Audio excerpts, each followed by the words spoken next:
Сәлеметсіздер ме, қымбатты көрермендер? Мен Гүлназ дәрігер. Бүгін біз өте қызықты және көп адам білмейтін тақырып туралы сөйлесеміз. Жыныстық өмірдің жатырға 5 пайдасы. Дұрыс естідіңіздер. Жыныстық өмір жатырға пайдалы. Бұны дәрігер ретінде ғылыми зерттеулерге сүйене отырып айтамын. Бүгін мен сізге жыныстық өмірдің жатырымызды қалай қорғайтынын, нығайтатынын және сақтайтынын толықтай түсіндіремін. Мен бүгін сізге мынаны айтамын. Жыныстық өмір кезінде жатырда не болады?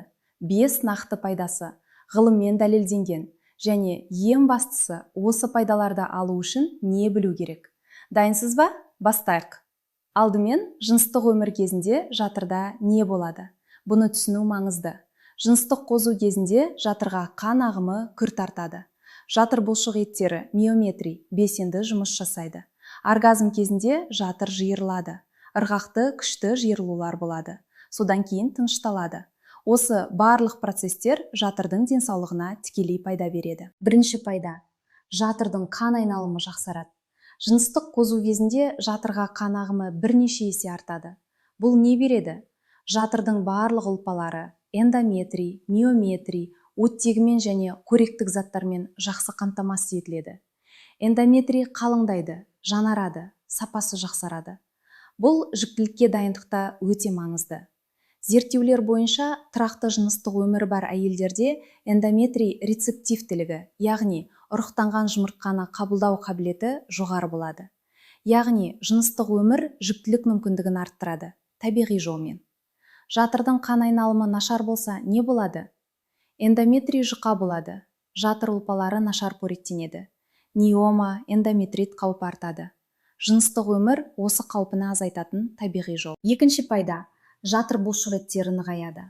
Оргазм кезінде миометрий жатырдың бұлшық ет қабаты күшті ырғақты жиырылулар жасайды.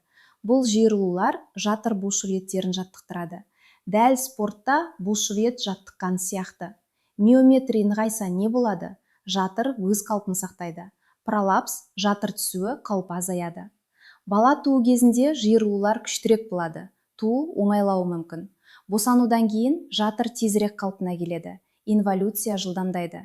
Яғни жыныстық өмір жатырымыздың жаттығуы. Оны жасырып тоқтата бермеңіздер. Үшінші пайда. Жатыр мойнының денсаулығына оң әсер.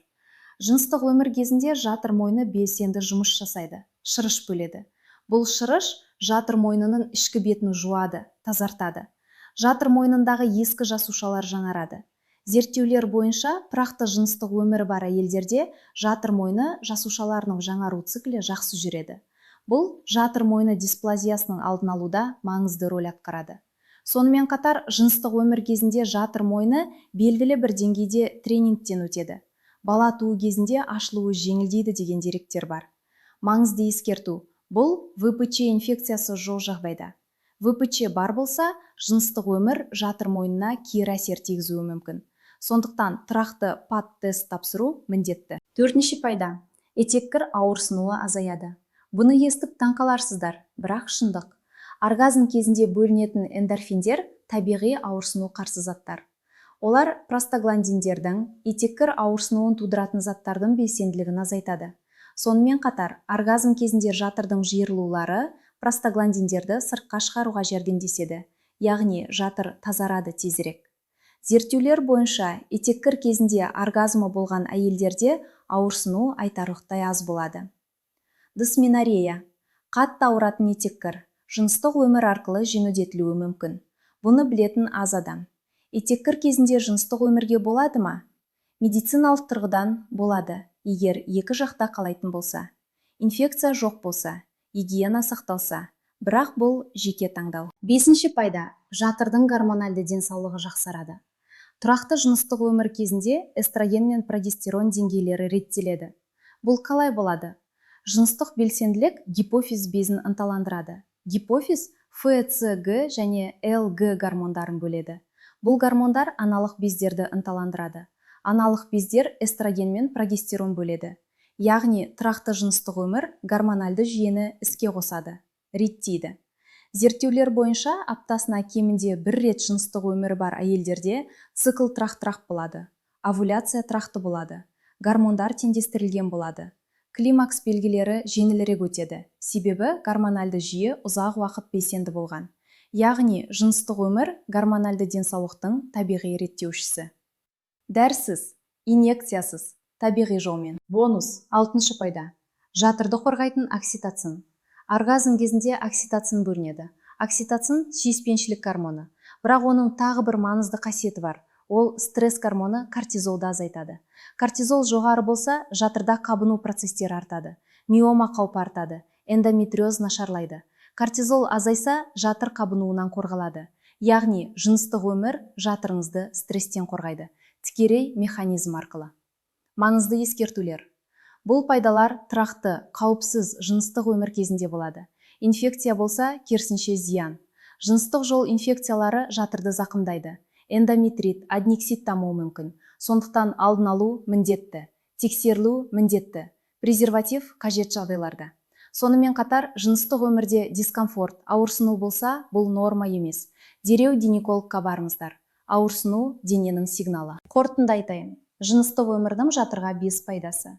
Бірінші, жатырдың қан айналымы жақсарады, эндометрий жаңарады. Екінші, жатыр бұлшық еттері нығаяды, пролапс қаупі азаяды. Үшінші, жатыр мойнының денсаулығына оң әсер. Төртінші, етеккір ауырсынуы азаяды. Бесінші, гормональды денсаулық жақсарады, цикл реттеледі. Бонус. Окситоцин жатырды қабынудан қорғайды. Жыныстық өмір бұл тек рахат емес. Бұл жатырымыздың денсаулығын сақтайтын табиғи жол.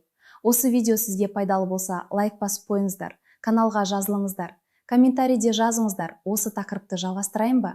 Барлық комментарийлерді оқимын. Жақындарымызға осы видеоны жіберіңіздер. Жыныстық денсаулық туралы білім барлығына қажет. Келесі видеода жыныстық өмірдің простатаға 5 пайдасы туралы айтамын. Еркектерге арнайы. Сонда кездескенше, аман болыңыздар, денсаулықтарыңыз мол болсын. Мен Гүлназ дәрігер, қайта кездескенше.